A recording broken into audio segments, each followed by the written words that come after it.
Get ready to meet the next generation of female changemakers who are taking the lead to carve the shining future that they want to see.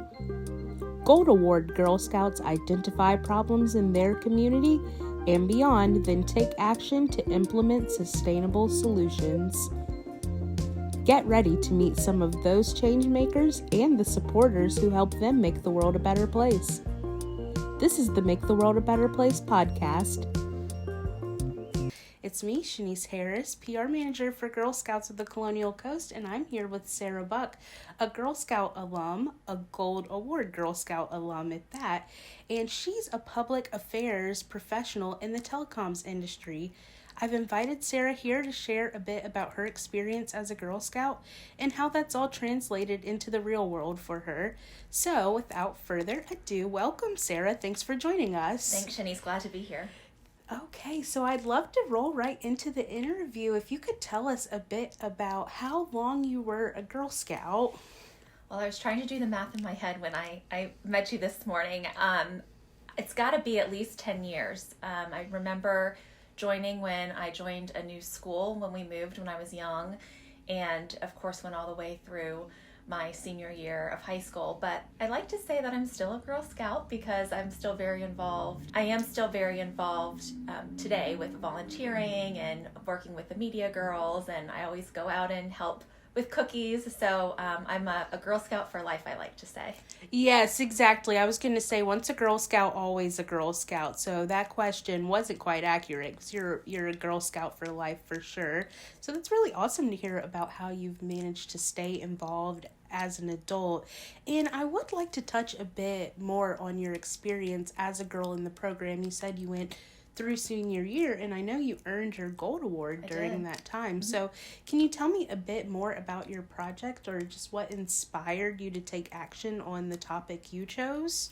Sure. So this was back in the late 90s, and I played softball in high school. And when you play in high school, you get to go to different fields and see how other places look, and it got me thinking that our softball field, our stands in particular, could use a little bit of love.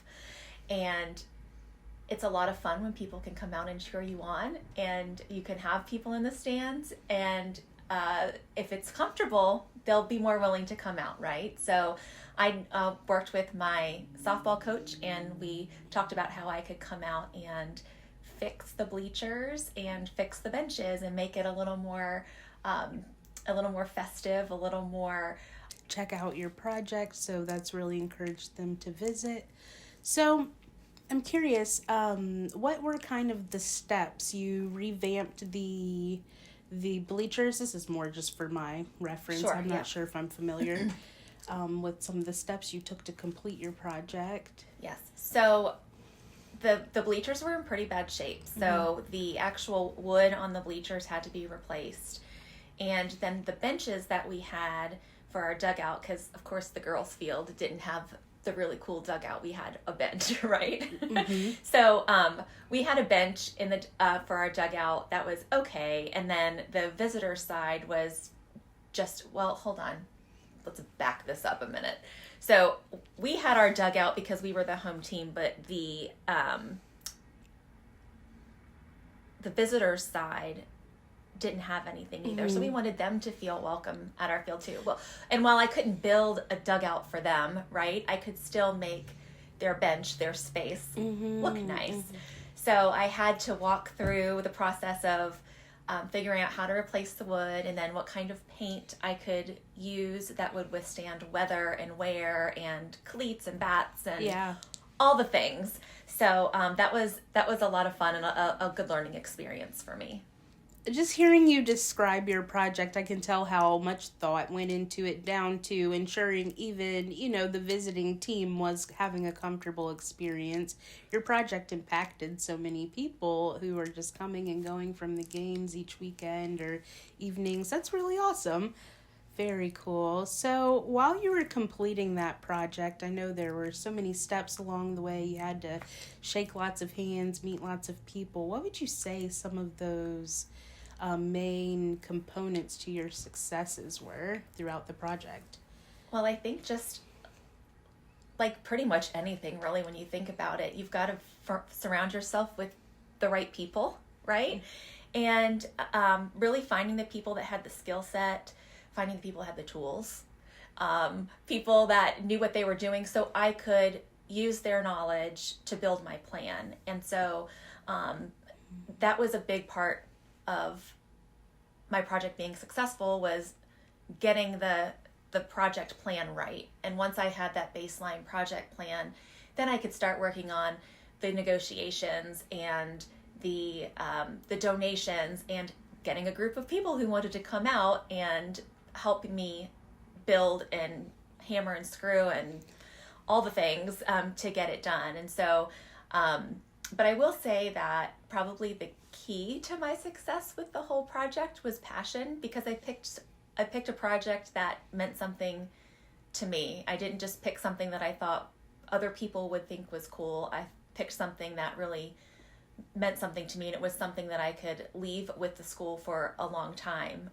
And that's a really fun story too, because I'm still connected to my softball coach, and every time I post a picture of me at the Girl Scout cookie distribution or doing something with the Girl Scouts, she goes, "Oh, you're still with those Girl Scouts. Our bleachers might need a revamp now after 25 years." But yeah, it's really cool that she still remembers that was my project and that's what I did, and it made an impact for sure. Yeah, that just goes to show how Gold Award Girl Scouts really make a lasting change in their communities. And you said 25 years later, your project's still recognized, and I'm sure there's still conversations around it. And I think that it's really important for Gold Awardees or those thinking about earning their Gold Award to realize that these projects really do make a lasting change. So it's a lot of work, but you're making a huge difference. That's really inspiring to hear. When we're thinking about other keys to success, mentorship is often one that comes up. How important of a factor was having some adults to really guide you along your project? How important did that become to you? I would not have made it through the end without Kathy and Nancy. Bottom line, having a support system. My family was wonderful. I had a great support system with my family and my community of girls in my troop. But the leadership, I saw how effortless it was for Kathy and Nancy just to be there and be encouraging and give the support that I needed when I thought that it was too hard, or when I got a little bit ahead of myself. They were there to be able to, pull me back, calm me down. And, that's something that has stuck with me all the way through my life. I have found myself putting myself in leadership positions with nonprofit organizations and in my work. And I've really found that throughout my career, I have gravitated towards finding mentors. And now that I'm a little more seasoned in my career, I've also been able to be a mentor to other people. And it's all because I want to be able to give back in the same way that someone had so selfishly given back to me, in just being someone to talk to, giving advice, having that candor to be able to say, "All right, Sarah, check yourself," right? So all of that was so very important to me. And so being able to take that and just reflecting back now on how Kathy and Nancy just really set the tone for our troop.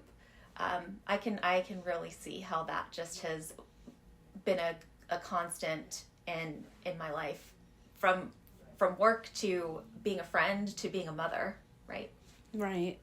Mentors really make the difference.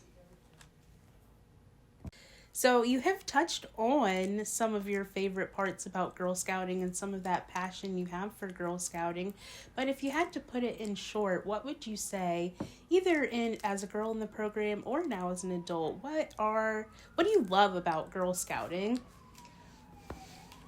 I love the fact that Girl Scouting is a place where I could be myself.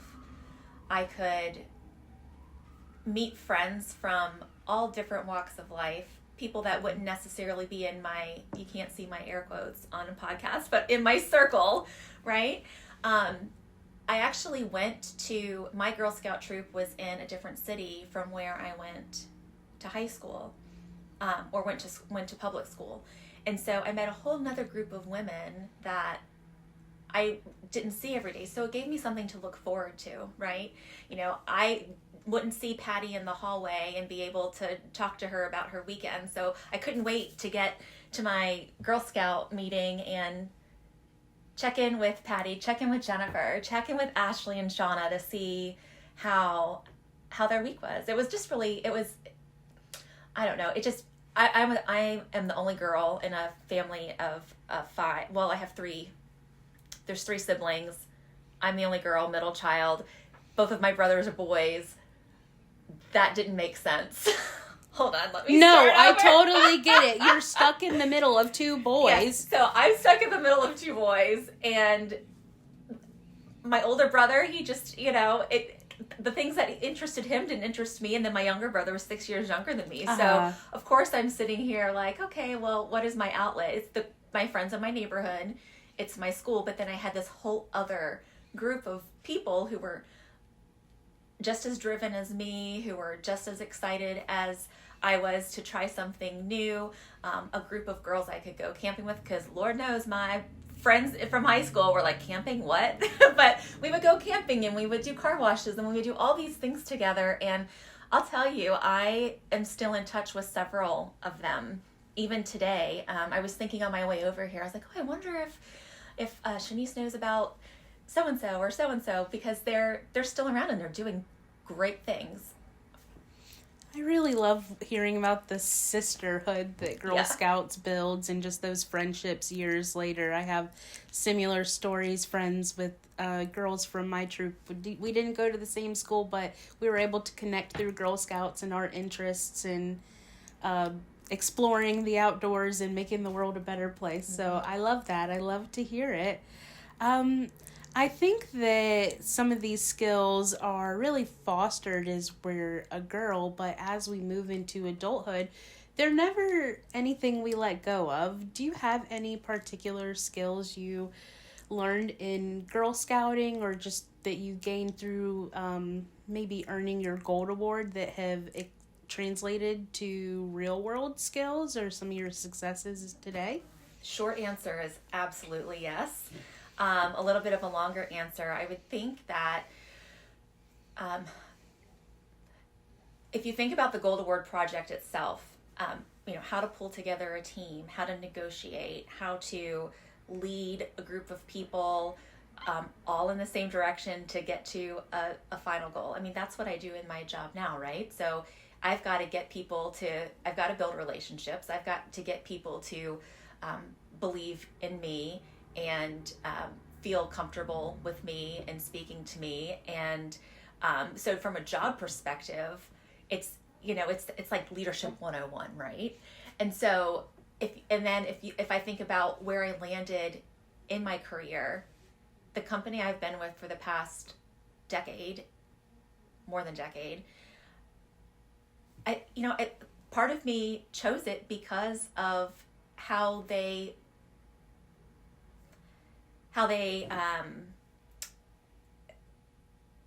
approach philanthropy and how they approach just the way that they treat their employees. It's a family-owned company. It's an organization that believes in following your passion and giving back to the extent of giving us 16 hours a year to volunteer.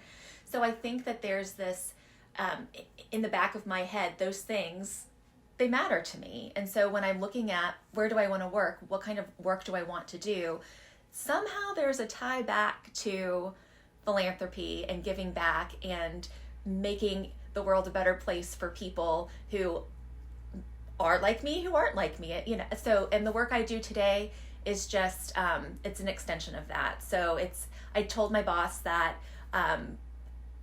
the work, when you work in philanthropy and you work in charitable work, it's you get that warm and fuzzy, right? Mm-hmm. But the work that I'm doing today it's still a warm and fuzzy, but it's just a different kind of warm and fuzzy because I'm still making a difference, but there's still a hard business benefit, and there's, there's business cases and business plans. And so, I'm learning all of the hard skills, the hard side skills, but still infusing the soft side skills, which is just as important in my mind. Beautiful. Love hearing about how those skills really translated to your role as a business professional, because it goes outside of just wanting to make the world a better place and do good. Like you said, there are hard bottom lines, and that takes some discipline and some tenacity, and those are all things girls do build in Girl Scouting. That's really awesome. Do you have any advice to girls who may be thinking about earning the Gold Award or who are working on it? Just any tips you might have?